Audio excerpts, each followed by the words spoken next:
lagi natin pinag-usapan about the Chinese na may one push, may button sa China na once na pinindot yun, magbabrown out. So I would like to ask NGCP, totoo ba yun na may one button na basta't pinress mo, black out ang buong Pilipinas? Maraming nanonood sa atin kasi natatakot sila rito. So gusto natin for the record, totoo ba yun na isang pindot lang magba-black out ang buong Pilipinas?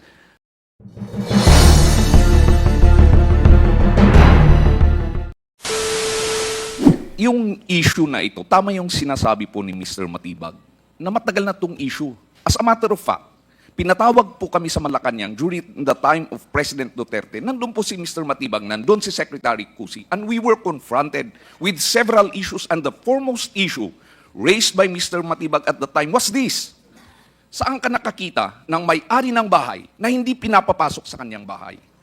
I would like to repeat my answer then, Mr. Chairman. Ang sinasabi ko po, may concession agreement po tayo.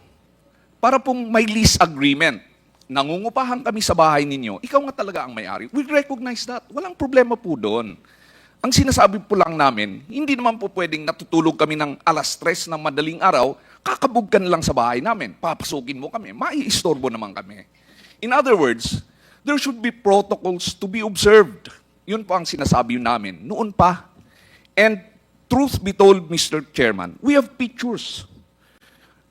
Attorney Mutia here, Attorney Bansa, have in her possession pictures that will show that we allowed Transco, we allowed DOE, we allowed NICA to enter and to inspect not only our buildings and facilities. I would like to go to the issue raised on the case na final namin against Transco. Yes, correct. We filed a case against Transco. Ganito po kasi yung nangyari dyan, Mr. Chairman. Meron kaming substation sa Pangasinan. Biglang may nag-aakyat sa mga bakod namin mga tao. Siyempre, huhuliin na ng gwardiya namin yon. It is our obligation as the concessionaire to protect the transmission facilities, and that is why we filed a case for trespassing against these individuals. And we later found out, Mr. Chairman, that they are employees of Transco. Now, Mr. Chairman, can we present the pictures that will show that indeed we allowed Transco, we allowed DOE to visit our facilities? Thank you, Mr. Chairman. Can we see the slides kung ano yun, ipapakita na? Randy, okay, he still has the floor. The Honorable Presley, please. Yeah, before I proceed to my next question, can we see the slides? Kung There are totoo? slides that, are you ready to present the pictures? Or later, while they preparing, I proceed to Okay, my so- next Mr. question. Chair, I Please have a proceed to your link. next I question. can They're send preparing it it, to Mr. Chair. COMSEC. Please present. Please, The link po, I can send the link. you will send, okay, please coordinate with the staff now. Yes, sir. Just to Okay, coordinate, the Honorable thank you. Presley De Jesus. Thank you. Go ahead. Again, the last time the hearing that we had, Mr. Chair, lagi natin pinag-usapan about the Chinese na may one push, may button sa China na once na pinindot yun, magbabrown out. So I would like to ask NGCP, totoo ba yun na may one button na basta't pinress mo, black out ang buong Pilipinas? Maraming nanonood sa atin kasi natatakot sila rito. So gusto natin for the record, totoo ba yun na isang pindot lang magba-black out ang buong Pilipinas? Yung parang bang sa Mission Impossible movie, parang ganun. Totoo ba yun? Mr. Chair, wala pong ganun sa NGCP na... Mr. Chairman, he's our Chief Technical Officer, Mr. Chairman, a Filipino citizen, Chief Technical Engineer Rico Vega. Dico, Pilipino are ka? you in the position to answer that? Okay. Yes, Mr. Chair, I'm the OIC Chief Technical Officer of Okay, NGCP. please, go ahead. Yes, sir. That has been a concern, correct? Yes, sir. I confirm that there is no push button anywhere that can block out the whole grid of the Philippines. So sinasabi... But I just would like to, I think the question is based on, are you 100%? Because you did not make that. The National Grid did not make that software and did not make that. We're talking about button, we're talking of anything, but so they're able to tamper with our Yes, supply sir. of electricity, As we transmission of have electricity. reported, Mr. Chair, our SCADA is not connected to the internet can be accessed. Yeah. It has the own Okay. procedures. Okay, Mr. Presley De Jesus, you still have the floor. Thank you, Mr. Chair. Siguro follow-up question lang. Yung access ba ng Chinese counterpart nyo sa ganitong klaseng control, nakikilam ba sila pagdating sa ganito? Mr. Chair, all our low dispatch center and engineers in our facilities are all Filipinos. Mr. Chair, can I assure the Filipino people, especially yung mga nanonood sa atin, there's no such things. I want you to confirm that. You're under oath. Mr. Chair, na-under oath ba sila? Just to make sure na... Oh, yes, that's a very na, good... yun nga. Kasi very important to, no? Kasi ang ating mga kababayan, natatakot baka nga daw may push button. I just want to confirm na talaga walang ganun. So on the request of the Honorable Presley, we will suspend your time. Please rise. The committee, everybody, all resource persons, okay? Pati yung mga nasa likod, no? All resource persons attending for the first time, okay? Please rise. Please. At, Please raise your right hand. Do you swear to tell the truth, the whole truth, and nothing but the truth before these congressional inquiries, so help you God?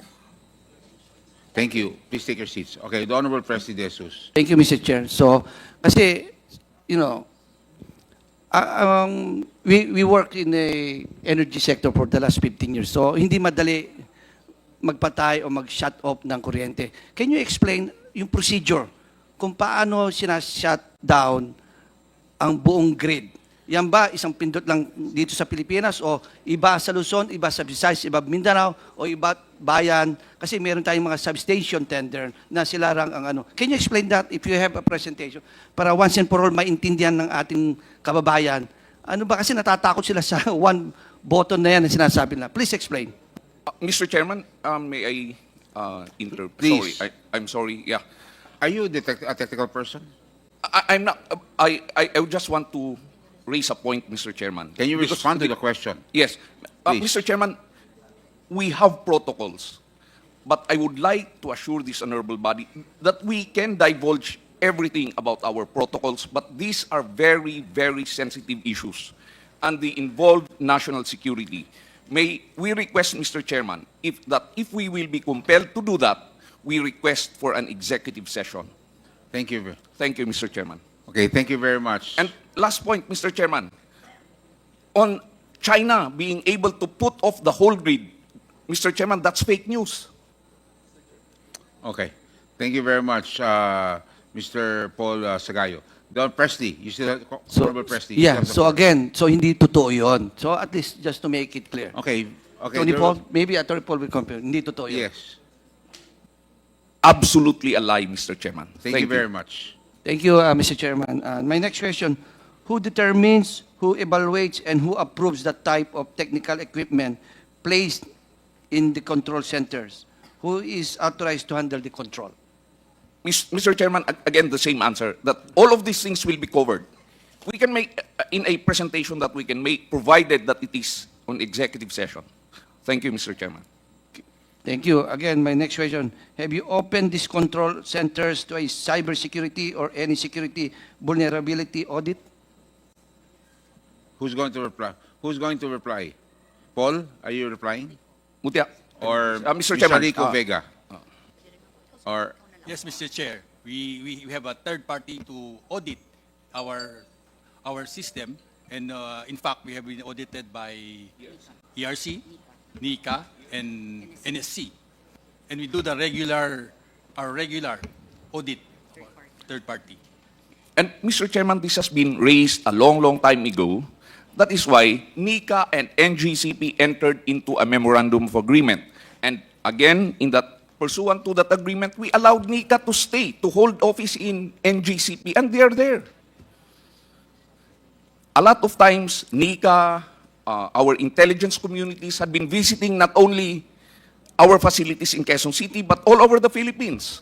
General Esperon, at the time that he was an advisor of the Security Council of the previous administration, they were allowed to visit all our facilities. Thank you, Mr. Chairman. Thank you, Mr. Chair. Again, the Honorable, you still have the floor. yes, thank you very much, Mr. Chair. Again, can you brief us further on the NARI, yung NARI, and why it was the chosen SCADA? Mr. Chairman, can we ask Engineer Clark Agustin to answer the question? Engineer Clark Agustin, Mr. Engineer Chairman. Agustin. Oh yes, you were present in the last, because you were, I remember your name was Mr. Aguilar, or Engineer Aguilar. Okay, so Engineer Agustin, please. There's a Afternoon, Your question, Honor. please answer. So NARI is our SCADA system that we use. Before acquiring NARI, we went through the competitive selection process as mandated. And then regarding the source code issue, yeah. And regarding the source code issue raised earlier, for NARI, we have the source code. But for GE, during Transco time, we don't know about that, sir. But for Is your NARI, we have it. answer, Yeah, thank you. Thank you very You much, still Mr. have Chair. time. Yeah, Go I on still about have time, and I Presley. still have more questions, Please Mr. proceed. Chair. Thank you. Next question, have you partnered with the AFP or PNP or any government security agency to ramp up security of critical transmission facilities? Yes, Mr. Chairman, as I've said, we have a memorandum of agreement with NICA. We have agreements with the Armed Forces of the Philippines with respect to the protection of our facilities and related documents. We can submit all of this if required. Thank you, Mr. Chairman. And Mr. Chair, before Yes. I move back to Transco and ARC, siguro my last question, do you pay taxes religiously? Mr. Chairman, Proceed. the question has been answered by the BIR the last time. We have no tax liabilities at the moment. Thank you, Mr. Chairman. Again, to Transco, Kanina, with your presentation, so all the delays, is that solely liable ba dyan ang NGCP? Kasi karamihan, nailagay nyo, if you look at your presentation, you're blaming NGCP alone. Kasi wala sa explanation kung ano mga reason. Can you explain ano ba ng causes ng delay? Mr. Chair, please proceed. firstly, just to clarify, we lifted the information from the partial final determination of the ERC. We properly put the source in our presentation, so that was lifted from the final determination. Now we have also, we monitor what the NGCP submits as its, what we call in the industry as TPSR, or the Transmission Project Status Report. And for Transco, we compare the same to the expected time of completion, or the estimated time of completion under the ERC approvals, Mr. Chair. NGCP, do you agree to what he said?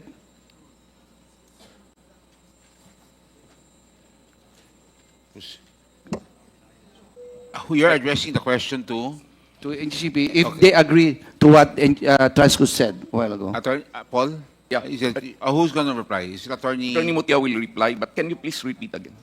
Can you please repeat what you've just stated? Mr. Chair. Can you please repeat that? Yes, firstly, we put the source or the reference in our presentation, and our presentation says that we lifted from the partial final determination.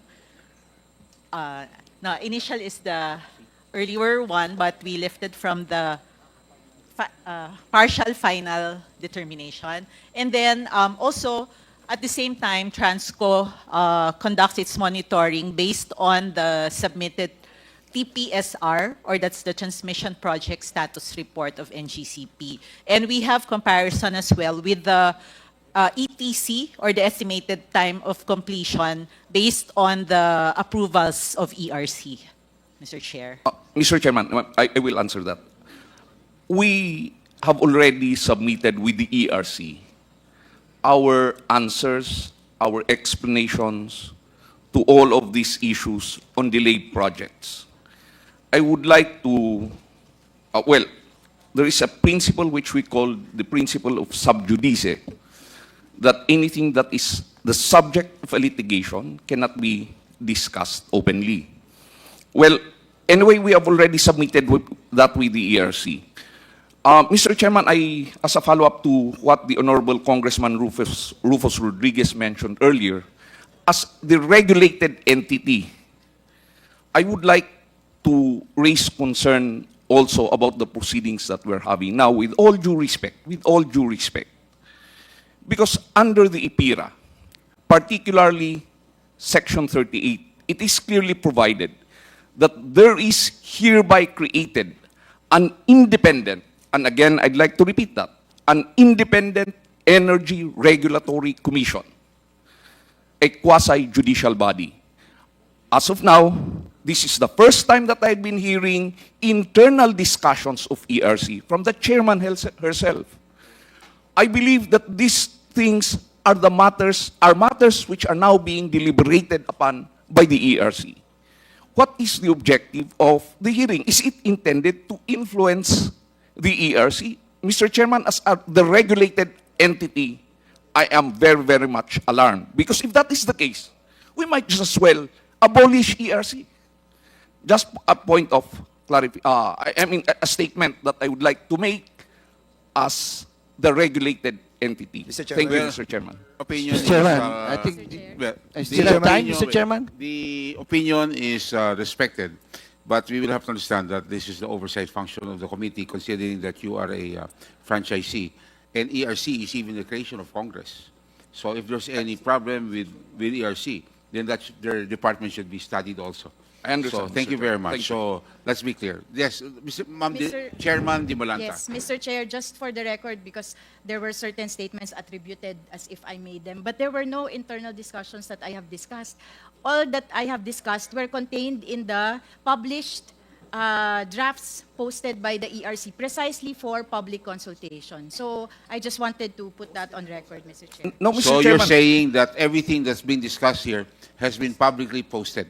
Yes, For, Mr. because of the Chair. because of the consultations, public Process, consultations yes. that you have to do. As a So matter there's of fact, no Mr. secret Chairman. as far as this. The Honorable, Mr. Chairman. Before- Thank you, Mr. Chairman. I listened to the discussions during the last hearing.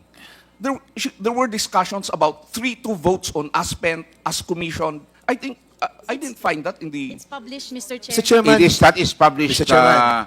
Attorney information. Sagayo. So Point that of is also information, Mr. Chairman. everything that's Thank you. discussed here has been published, and they will attest to that. Please furnish NGCP a copy. This is still the Thank time. you, thank you. I I'm would sorry. suggest that the questions has to be asked by Presley De Jesus. Okay, if you have any questions, please course it to him, and he will ask the questions. Attorney, Congressman Thank you. Presley, Thank you. Still have time. I think I had you still 10 more have, questions. one more question. Please proceed. I would like to know how many minutes I have. Oh, You one still and a have half. So 1.5 I'm allowed minutes. 10 more questions, Mr. Okay. Chair. 1.5 To minutes. Transco. So how many pending right-of-way? May mga cases pa kayong pending sa inyo na right-of-way? Mr. Chair, yes, that's correct. So, Pero these are for the right-of-way cases being handled by Transco pertain to assets that are already operating and operating at the time that we transfer the concession to NGCP. as far as the NGCP, yung panahon nyo, nung kayo pa nagpapatakbo ng transmission line natin, meron pa rin hanggang yun pending. Ongoing, Mr. Chair. So how many years is that? Some even go beyond the existence of Transco because these are NPC-related projects. Yeah, even though Mr. Chair. this is still a government entities, either Yes, Transco, Mr. Chair. NPC, same banana. My That's question is, how took it, bakit masyado matagal? What took it so long na hanggang ngayon, pending pa rin?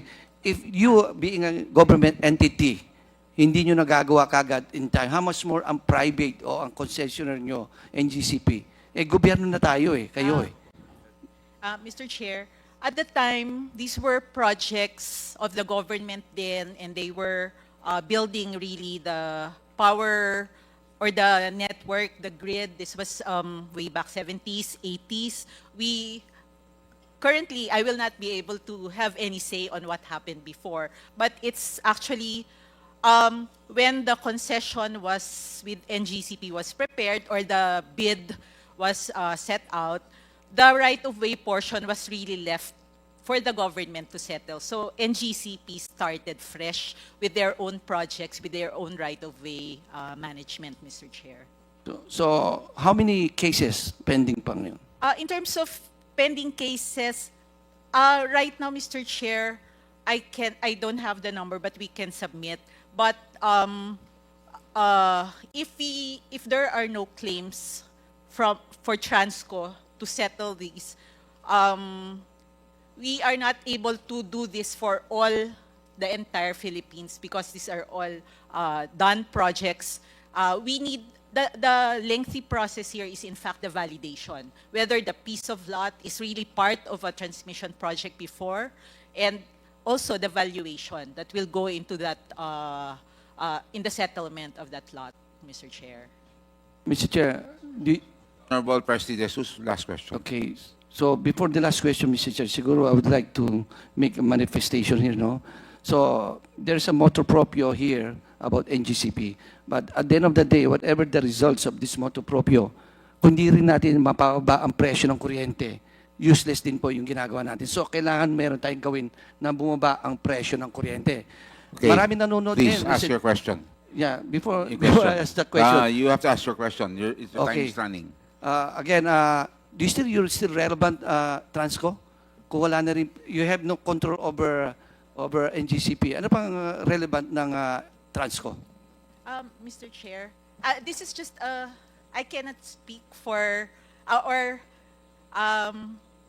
if there's no Transco, then there will be no, say, the regular monitoring of the, say, operations of NGCP. Because while you have the ERC, the regulator, they don't have the manpower or the setup to really dig deep into the operations or the goings on in NGCP, Mr. Chair. So yes, Transco is relevant, and especially in the planning aspect as well. We are, the government should have a hand in the planning aspect, whether that's transmission, generation, the whole power industry. If the planning aspect is left only to private, then